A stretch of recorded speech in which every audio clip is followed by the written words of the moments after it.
السلام علیکم پاک 301 میں آج ہم دو لیکچرز بہت امپورٹنٹ MCQ کے لحاظ سے وہ ہے لیکچر نمبر 12 اور 13 کو ایک ساتھ ڈسکس کریں گے، جن میں ٹاپکس ہوں گے 1945-46 کا الیکشن، کیبنٹ مشن اور کانسٹیٹیوشن اسمبلی، 3 جون پلان اور فائنلی انڈیپینڈنس ڈے۔ یعنی آج ہم پاکستان کی انڈیپینڈنس ڈے تک پہنچ جائیں گے اور یہ ہسٹری ہم نے شروع کی تھی 1857 سے۔ شروع کرتے ہیں۔ اس سے پہلے لیکچر میں ہم نے یہ پڑھا تھا کہ جیسے ہی ورلڈ وار 2 شروع ہوا تو برٹش کے وائسرائے نے بغیر مشورہ یہ اعلان کیا کہ انڈینز جرمنی کا ساتھ دیں گے۔ اس اعلان میں اسی بات پر انڈینز نے اسپیشلی کانگریس نے ریزائن کیا تھا اور یہ پوائنٹ ہم نے رکھا تھا کہ جیسے ہی وار ختم ہو جائے تو اس کے بعد صحیح طریقے سے نمائندگی دینی چاہیے کانگریس کو اور صحیح طریقے سے الیکشن ہونا چاہیے۔ تو ورلڈ وار 2 اینڈ ہوا سپٹمبر 1945 میں اور اس ٹائم وائسرائے تھے لارڈ ویول۔ انہوں نے جون جولائی میں شملہ کے مقام پر ایک کانفرنس بلائی۔ اس کانفرنس میں مسلم لیگ نے بھی پارٹیسپیٹ کیا، کانگریس نے بھی۔ مسلم لیگ کو ریپرزینٹ کر رہا تھا محمد علی جناح اور کانگریس کو ریپرزینٹ کر رہا تھا عبدالکلام آزاد۔ مسلم لیگ صرف اور صرف انڈین مسلم کو ریپرزینٹ کر رہا تھا، جبکہ کانگریس جتنے بھی لوگ ہیں چاہے وہ مسلم ہے یا وہ انڈین ہے سب کو ریپرزینٹ کر رہا تھا۔ مسلم لیگ چاہتے تھے کہ پاکستان بن جائے یعنی ڈیویژن ہو یونائٹڈ انڈیا کی، اور کانگریس چاہتے تھے کہ ڈیوائیڈ نہ ہو اور یہ ملک یونائٹڈ رہے۔ کانفرنس کے بعد لارڈ ویول نے الیکشن اناؤنس کیا اگست 1945 میں، جو کہ سینٹر کے لیے بھی اور پروونسز کے لیے بھی، یعنی مرکز اور صوبوں دونوں میں الیکشن ہوئے۔ الیکشن کا ریزلٹ اگر ہم دیکھ لیں تو سینٹرل الیکشن دسمبر 1945 میں کمپلیٹ ہوا، جس میں مسلم لیگ نے 30 سیٹ جیت لیے جبکہ کانگریس نے 57 سیٹ ون کیے۔ پروونشل الیکشن ختم ہوا فروری 1946 میں، اور جہاں مسلم میجارٹی تھی پنجاب، بنگال، سندھ اور نارتھ ویسٹ فرنٹیئر پروونس، اس کا رزلٹ آپ یہاں پہ دیکھ سکتے ہیں، اور یہ نمبر آپ کو 100% یاد رکھنا ہے۔ ہر بار ہر اسٹوڈنٹ کو اس میں کوئی نہ کوئی ایک جگہ سے MCQs اٹھایا جاتا ہے۔ الیکشن کے بعد حکومت بنانا ہے تو سندھ میں مسلم لیگ نے حکومت بنائی، نارتھ ویسٹ فرنٹیئر پروونس میں خدای خدمتگار پارٹی جس کو ریپرزینٹ کر رہا تھا ڈاکٹر خان، انہوں نے حکومت بنائی۔ بنگال میں کولیشن گورنمنٹ بنائی گئی مسلم لیگ نے، یعنی مختلف قسم کے پارٹیز اکٹھے ہو کے ایک گورنمنٹ بنا لیتا ہے۔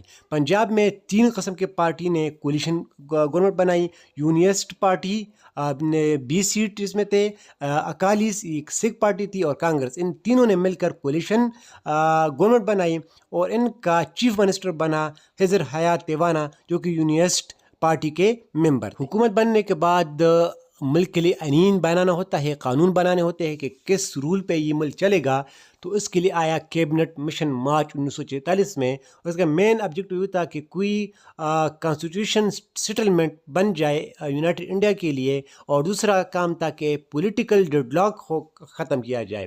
یہ بیسیکلی آبجیکٹو تھا، مقصد تھا کیبنٹ مشن کا۔ پولیٹیکل ڈیڈ لاک کا کیا مطلب ہے کہ ایک بات پر راضی نہ ہونا، اور مسلم لیگ چاہتے تھے division, 2 legislative assemblies, 2 nation theory دہرا رہے تھے، کانگریس چاہ رہے تھے united India, federal government, strong centre. یہ 3 باتوں کے اندر تضاد تھا مسلم لیگ اور کانگریس کے درمیان۔ اس کو ہم کہتے ہیں پولیٹیکل ڈیڈ لاک۔ اس کو ختم کرنا تھا اور ملک کے لیے آئین بنانا تھا، کیونکہ نئے گورنمنٹ بن چکی ہے۔ تو یہ 2 مقاصد کے لیے آیا کیبنٹ مشن مارچ 1946 میں، جن میں سر پیٹرک لارنس، اسٹیفورڈ کرپس، A.V. الیگزینڈر، انہوں نے اس مشن کو ریپرزینٹ کیا۔ کیبنٹ مشن نے قانون بنانے کے لیے کچھ پوائنٹ سامنے رکھے، اس کو دیکھتے ہیں۔ انہوں نے کہا کہ foreign affair, defence, communication, taxation, یہ عہدے سینٹر کے پاس ہوں گے۔ اس کے علاوہ جتنے بھی معاملات ہیں وہ پروونسز کے پاس ہوگی۔ اور دوسرا پوائنٹ تھا کہ جتنے بھی پروونس ہے، اس ٹائم 11 پروونس تھے، پچھلے الیکشن میں دیکھا تھا، اس کو ہم 3 گروپس میں ڈیوائڈ کریں گے۔ اے کو ہم کہیں گے ہندو میجورٹی پروونسز، بی کو ہم کہیں گے مسلم میجورٹی پروونسز، اور سی میں آئے گا آسام پلس بنگال۔ تیسرا پوائنٹ تھا کہ 10 سال بعد اگر کوئی بھی پروونس اپنے گروپ میں خوش نہیں ہے تو وہ دوسرے گروپ کو جوائن کر سکتا ہے، کوئی اگر اے میں خوش نہیں ہے تو وہ بی میں جا سکتا ہے۔ چوتھا پوائنٹ تھا کہ کانسٹیٹیوشن اسمبلی CA یہ الیکٹ ہوگا by elected member of the provincial assembly. جو ممبرس وزراء پروونشل اسمبلی میں ہیں موجود ہے، وہی کانسٹیٹیوشن اسمبلی کو الیکٹ کرے گی، اور سیٹ 3 گروپس میں ڈیوائڈ ہوں گے، general, Muslim and Sikhs on the basis of population and in provinces. یہ چوتھا پوائنٹ MCQs کے لیے بہت زیادہ امپورٹنٹ ہے۔ اور 5 نمبر پہ ہے interim government to be set up, عبوری حکومت جو ہے وہ بن جائے گی۔ اب یہ جو پوائنٹس کیبنٹ مشن نے سامنے رکھے، اس کے اوپر مسلم لیگ اور کانگریس کا ریئیکشن دیکھتے ہیں۔ مسلم لیگ نے اس آفر کو، اس پلان کو دو وجوہات کی بنا پر ایکسیپٹ کیا۔ ایک، انہوں نے گروپنگ کی تھی اور اس سے اندازہ لگ رہا تھا کہ پاکستان بننے والا ہے، اور جہاں پہ مسلم میجورٹی پروونسز ہے بی گروپ، وہاں سے الگ مملکت کا نقشہ نظر آ رہا تھا۔ اور دوسرا پوائنٹ تھا کہ 10 سال بعد کوئی بھی چینجز آ سکتا ہے گروپس کے اندر اگر کوئی خوش نہیں ہے۔ ان دو ریزن کے بنا پر مسلم لیگ نے کیبنٹ پلان کو ایکسیپٹ کیا۔ کانگریس کا اگر ہم ریئیکشن دیکھ لیں تو انہوں نے اس آفر کو، اس پلان کو ریجیکٹ کیا، کیونکہ یہاں پہ تھا گروپنگ، اور گروپنگ سے انڈیا ڈیوائیڈ ہو رہا تھا، تو وہ یہ نہیں چاہتے تھے، اور انہوں نے انٹرم گورنمنٹ کو بھی جوائن کرنے سے ریجیکٹ کیا۔ انٹرم گورنمنٹ عارضی عبوری حکومت ہے اور وہ پرماننٹ حکومت چاہتے تھے، تو اس لیے انہوں نے اس آفر کو ٹکرایا۔ مسلم لیگ اور مسلم نے جب دیکھا کہ کوئی بھی بات مسلم کی نہیں مانی جا رہی اور کانگریس بالکل اپوزٹ ہے مسلم سے، اور وہ ہاتھ ملائے ہے کانگریس کے ساتھ، کوئی بھی مشن اگر مسلم کے حق میں آتا ہے تو وہ کانگریس ایکسیپٹ نہیں کرتا، تو انہوں نے ڈائریکٹ ایکشن ڈے منایا 16 اگست 1946 کو، اور یہ ایک پروٹیسٹ تھا اگینسٹ برٹش پالیسی جو کہ مسلم کے خلاف استعمال کر رہے تھے۔ جیسے ہی مسلم نے ڈائریکٹ ایکشن ڈے منایا، پروٹیسٹ کی، سڑکوں پہ نکلے، تو اس ٹائم کے وائسرائے لارڈ ویول نے کوشش کی، نہرو اور گاندھی کو پریپیئر کیا، تیار کیا کہ وہ مسلم لیگ کے ساتھ تعلقات اچھے کرے اور کوآرڈینیٹ کرے۔ تو وائسرائے نے محمد علی جناح کو درخواست کی کہ آپ انٹرم گورنمنٹ کو جوائن کریں، اور اسی طرح مسلم لیگ نے اس کو جوائن کیا آن 25 اکتوبر 1946 میں۔ انٹرم گورنمنٹ بناتے وقت پنجاب کے اندر مسلم نے 86 سیٹ میں سے 79 ون کیے، لیکن حضر حیات توانا نے ہندو اور سکھ کے ساتھ مل کر اپنی حکومت بنائی، اور اس کا مسلم لیگ نے بھرپور سامنا کیا، اور اس طرح پھر حضر نے ریزائن کیا گورنمنٹ سے، یعنی گورنر رول سے، آن 2 مارچ 1947۔ سملرلی کانسٹیٹیوشن اسمبلی بھی الیکٹ ہوئی بائی پروونشل اسمبلی جولائی 1946 میں۔ مسلم لیگ نے سارے کے سارے سیٹ جیت لیے، صرف اور صرف 5 کے علاوہ۔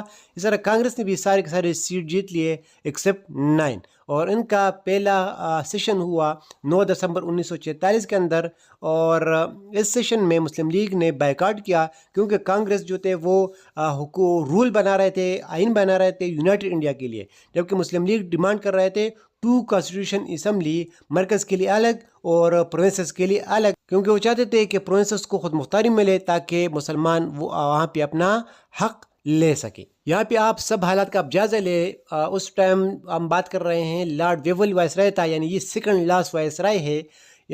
اس وقت مسلم لیگ اور کانگریس کے درمیان اپوزیشن بالکل ہائی ہے، کیونکہ مسلم لیگ نے کیبنٹ مشن کو ایکسیپٹ کیا ہے جبکہ کانگریس نے اس کو ایکسیپٹ نہیں کیا۔ مسلم لیگ پارٹیشن چاہتے ہیں جبکہ کانگریس یونائٹڈ رہنا چاہتے ہیں۔ اس کے علاوہ برٹش گورنمنٹ نے ہندوز کے ساتھ ہاتھ بھی ملائے ہیں تاکہ وہ مسلمانوں کو ختم کر سکے۔ اس کے ساتھ ساتھ مسلم نے ڈائریکٹ ایکشن ڈے منایا تھا، جس میں کلکتہ کے مقام پر بہت زیادہ مرڈر بھی ہوئے، ہندوز نے بھی اٹیک کیے، اور ہندوز میں اس میں مرے، مسلم بھی مرے۔ برٹش گورنمنٹ جو بھی آفر دے رہا ہے کانگریس کو، وہ سارے آفر کو ریجیکٹ کر رہے ہیں۔ اس طرح پنجاب میں بھی ابھی ہم نے پڑھا کہ حضر حیات توانا نے گورنمنٹ بنایا ہندوز اور سکھ کے ساتھ مل کے، لیکن بنانا چاہیے تھا مسلم لیگ کو۔ تو یہاں سے آپ اندازہ لگا سکتے ہیں کہ جو سیکنڈ لاسٹ وائسرائے ہے لارڈ ویول، ان سے حالات کنٹرول نہیں ہو رہے ہیں، اس لیے برٹش نے اس کو چینج کر کے لاسٹ وائسرائے بھیجا ماؤنٹ بیٹن، اور ان کا آبجیکٹو یہ تھا کہ برٹش رول کو ختم کیا جائے، اور جو انڈیا ہے اس کو پارٹیشن اس کا کرے اور اس کو ڈیوائیڈ کرے۔ سیکنڈ لاسٹ وائسرائے سیکورٹی کے لیے بہت زیادہ امپورٹنٹ ہے Lord Wavell, last viceroy Mountbatten, اور ان کا آبجیکٹو کیا تھا؟ برٹش رول کو اینڈ کرنا۔ لاسٹ وائسرائے ماؤنٹ بیٹن پہنچا دلی کو 22 مارچ 1947، اور انہوں نے جب جائزہ لیا تو ایک سلوشن پایا، وہ تھا پارٹیشن۔ اس پارٹیشن کے لیے انہوں نے ایک پلان تیار کیا 3 جون 1947 کو، اور اس کو کہا گیا 3 جون پلان، یا اس کو ماؤنٹ بیٹن پلان بھی کہتے ہیں۔ اس میں کچھ پوائنٹ تھے کہ سب سے پہلے انڈیا کو ہم ڈیوائیڈ کریں گے 15 اگست 1947 کے اندر، یہ جو دو نئے ملک بنیں گے اس میں قانون جب تک اپنے نہیں بنیں گے تب تک گورنمنٹ آف انڈیا ایک 1935 چلے گا. اس ٹائم پرنسلی اسٹیٹ سے 563 جبکہ پروونسز تھے 11 جس کا لسٹ آپ یہاں پہ دیکھ سکتے ہیں. اس میں کہا گیا کہ پرنسلی اسٹیٹ کے لیے 3 آپشن ہے, آئے وہ پاکستان کے ساتھ رہنا چاہتے ہیں یا انڈیا کے اندر یا انڈیپینڈنٹ رہنا چاہتے ہیں. اس کے علاوہ اگر ہم مسلم پروونسز کی بات کریں تو پنجاب پلس بنگال کے کہا کہ یہ ہم ڈیوائڈ کریں گے کیونکہ اس میں مسلم اور ہندو دونوں پاپولیشن ہے. تو اس طرح بنگال اور پنجاب کو ڈیوائڈ کیا گیا, ایسٹ بنگال اور ویسٹ بنگال, اس طرح ایسٹ پنجاب اور ویسٹ پنجاب. سندھ کے لیے فیصلہ کیا گیا کہ اس میں جو سندھ اسمبلی ہے وہ ڈیسائیڈ کرے گی کہ کس کے ساتھ جوڑنا ہے. نارتھ ویسٹ فرنٹیئر پروونس میں ریفرینڈم ہوگا, ایک قسم کا ووٹ ہے. بلوچستان کے لیے کہا گیا کہ شاہی جرگہ فیصلہ کرے گا, اور ایک اور جگہ ہے سلہٹ بنگال کے اندر, اس کے لیے بھی کہا گیا کہ یہ ریفرینڈم کے طور پر اپنے لیے چوائس سلیکٹ کریں گے. ان فیصلوں کے بعد پاکستان کے اندر آئے East Bengal, West Punjab, Sindh, North West Frontier Province, Balochistan, اور اس طرح سلہٹ نے بھی ووٹ دیا ایسٹ بنگال کو. ایسٹ بنگال علاقہ تھا پاکستان کا, تو اس طرح سلہٹ بھی پاکستان کے اندر شامل ہوا. اور یہ سب کچھ ہوا اور پھر 14 اگست 1947 کے بابرکت دن میں یہ اعلان ہوا. اس کو آپ غور سے سنیں. اگست 1947 یہ ریڈیو پاکستان لاہور ہے. آپ کو پاکستان مبارک. اچھا, ساری ہسٹری آپ کے سامنے میں نے رکھی ہے, امید ہے آپ کو اچھی طریقے سے سمجھ آیا ہوگا. آج کے اس 2 لیکچر میں جو بھی میں نے آپ کو سمجھایا ہے ہر ایک لائن کانسیپٹ بھی آپ کے لیے کلیئر کروائے ہیں, اور ہر ایک لائن کانسیپٹ کا ایم سی کیوز کے لیے بہت زیادہ امپورٹنٹ ہے. کچھ ایم سی کیوز رہتے ہیں, کچھ اسٹیٹمنٹ ہے, اس کو میں آپ کے سامنے پڑھتا ہوں. ایم سی کیوز کے لیے آپ کو یاد رکھنا ہے. Maulana Azad is the president of the Congress stress to establish federal government and Jinnah repeated the 2 nation theory as a universal reality. M C Qs کے لیے بہت زیادہ امپورٹنٹ ہے یہ statement. On April 19, 1946, all the newly elected Muslim members pledged in the Delhi Convention to shatter the Hindu dream of united India. In the second Shamla Conference, 15 May 1944, the Muslim League wished 2 legislative assembly, while anti-Muslim League political parties favored strong center. Representation in the interim government became controversial on the question of who would nominate the Muslim representative. To put pressure on the government, the Congress refused to join the interim government and the British postponed it. The Muslim League was disappointed by the British behavior and decided to review its acceptance of the cabinet mission plan. The interim government was formed under Nehru on 2 September 1946. Muslim League joined it on 25 October 1946. The cabinet mission plan offered a possibility of a loose federation with an option to the Muslim to separate after 10 years. The Muslim League decided to confront the political situation through the protesting means for the first time. Maulana Bashani launched a movement against the ejection of Muslim peasants. Prime Minister Italy declared by June 1948 all power would be given to representative. The British will not impose a constitution, but the Constituent Assembly will frame a constitution. British King will no longer use the title of the King of India. Mountbatten wanted to be joint Governor General of India and Pakistan, while Muslim League decided to appoint Jinnah as the first Governor General of Pakistan in July. Most important MCQs ہے, Mount beaten دونوں کا joint governor بننا چاہتے تھے, لیکن مسلم league نے اپنے لیے فرسٹ گورنر جنرل منتخب کیا محمد علی جناح کو, جبکہ انڈیا نے وہی ماؤنٹ بیٹن کو فرسٹ گورنر جنرل منتخب کیا. First meeting of the constituent assembly was held on 11 August 1947 and the ceremonies on August 14. Radio announcement was made at night 15 August. یہ اناؤنسمنٹ میں نے آپ کو سنائی. Oath taken ceremony for Governor General and Prime Minister was held on 15 August 1947.